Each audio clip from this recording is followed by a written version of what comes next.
Yelimbe, avant de mourir, réunissait des filles et son Benjamin, le gardien qui était bien équipé. Elle dit, oh mes enfants, oh mes enfants, voilà. Je vous demande à vous aimer, à rester unis et solidaires à toutes circonstances et vous vivrez heureux. À ce mot, elle meurt. Alors quelques années plus tard, les filles ont grandi. Elles étaient toutes belles. Le gardien aussi a grandi avec ses déficiences physiques. Le gardien avait les difficultés à marcher et à se saisir des objets par la main. La vie a été dure pour ces trois orphelins. Parce que dans ce village, le rôle des femmes, c'était le foyer, faire les enfants et parfois accompagner les hommes aux champs. Le droit des femmes n'était pas respecté. Et quant à ce qui concerne les personnes handicapées, on en parlait même pas. C'était des cas de sorcellerie en ce moment. Alors, les filles se sont battues pour pouvoir danser auprès des jeunes garçons. Mais les frères à côté ne suivaient pas. Alors, ils étaient confrontés à deux problèmes. Le problème des jeunes garçons du village qui ne voulaient pas laisser les femmes danser et leurs frères handicapés qui les accompagnaient partout. Et à chaque fois que les jeunes les voyaient ensemble, ils se moquaient des deux sœurs. Alors, elles ont décidé d'abandonner leurs frères pour s'afficher. Dorénavant, les filles allaient danser sans leurs frères. Elles se sont arrangées pour battre les jeunes danseurs du village et elles étaient bien reconnues. Elles s'étaient conviées à danser dans les fêtes. Baptême, mariage, anniversaire. Et la situation des filles allait mieux. Les filles sont revenues améliorer leurs conditions de vie, arranger la maison. Elles sont sorties leurs frères Béguerguin pour les laisser derrière la maison, dans une vieille case. Et chaque fois qu'elles allaient danser, tout ce que leurs frères Béguerguin savaient faire, c'était de pleurer et de pleurer, espérant que sa situation change un jour. Alors, ce jour, comme il était abandonné par ses soeurs, il ne mangeait que le reste des repas. Il a fait 2 nuits, il n'a pas mangé. Alors le lendemain, il décide de sortir pour aller chercher à manger. Quand il va auprès d'une maison, on dit non, on ne veut pas de personnes handicapées ici. Quand il va de l'autre côté, on dit non, on ne veut pas de personnes handicapées ici.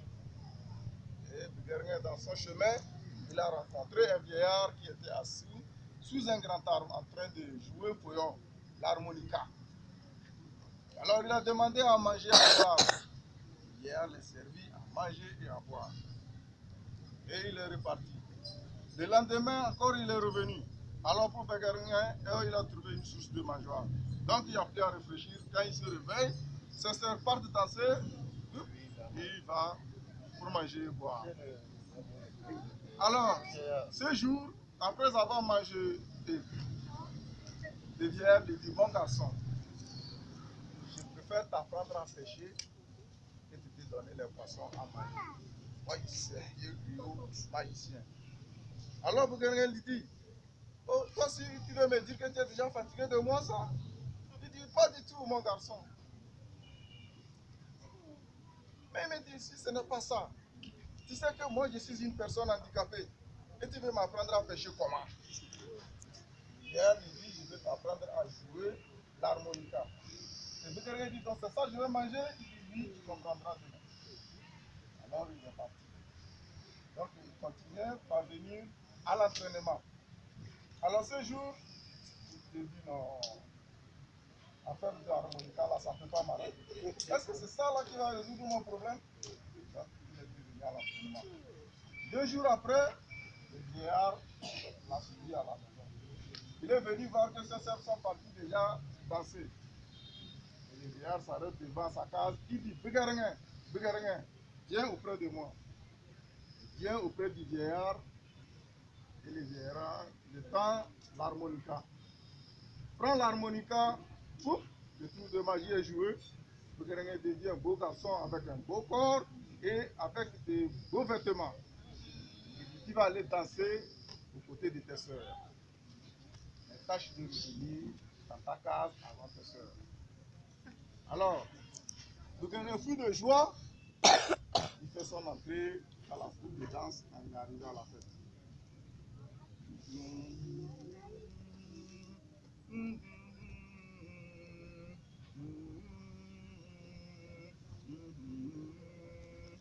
Bouguerengue dit,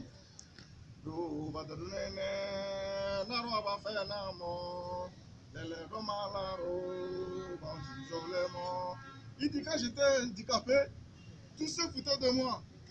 Mais maintenant que je suis un beau garçon, tout le monde dit même. Puisque toutes les filles du village dansaient à ses côtés. Ses sœurs se bousculaient pour danser à ses côtés. Et un moment après, il a disparu. Il arrive dans sa case, il se retrouve dans sa situation d'avant, ses habits sales, comme ça. Alors il entend sa sœur arriver en se disputant. Non, c'est moi qui l'ai vu le premier, l'autre dit une tricheuse, mais moi j'étais assis à côté de lui. Elle voulait même se bagarrer. Et Bouguerengue pour arrêter la situation, il dit oh là, moi j'ai fait, donne-moi. Elle dit mais toi tais-toi là-bas, ta gueule. Qu'est-ce que tu as fait de l'amour, imbécile? Mais il est arrivé à les calmer quand même. Ils se sont tous endormis. Le lendemain, Bouguerengue allait expliquer l'histoire au vieillard. Ils ont ri ensemble et c'était leur petit secret. Alors, ce jour, c'était le prince qui se mariait. Tout le village était au palais. Alors, Bouguerengue s'est déplacé. Ses sœurs étaient conviées à danser. Bouguerengue s'est déplacé lui-même. Il est arrivé voir le vieillard. Il dit, je vais aller à la fête pour danser aux côtés de mes sœurs. Je profite de cette occasion pour finir avec mes soucis. Alors, le vieillard lui dit, une très bonne décision. Le vieillard lui donne l'harmonica et va jouer. Bouguerengue, joli garçon, joli costume. Il arrive dans la fête, danse aux côtés de ses sœurs. Comme c'est arrivé à ses sœurs, ils ont gagné le concours. Ils étaient les champions. Ils étaient enviés par les jeunes du village, appréciés par les mariés et le roi. Alors les filles lui disent, jeune garçon, aujourd'hui, ton pied, mon pied. Nous irons chez toi, quoi qu'il arrive. Alors Bouguerengue dit, si c'est ça, il n'y a pas de souci. Partout, ils ont pris le chemin.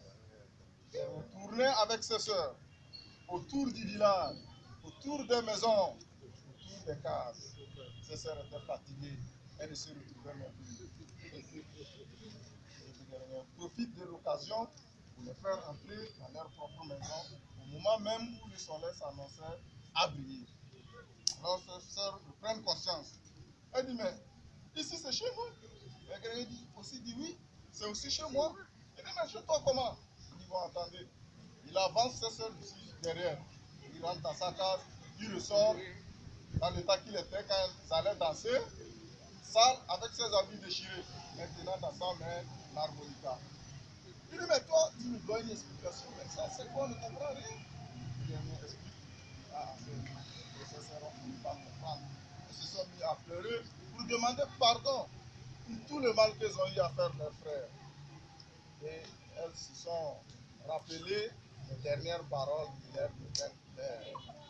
Alors, il se dit, bon, nous allons nous mettre ensemble, joindre nos compétences pour faire une équipe et jouer ensemble.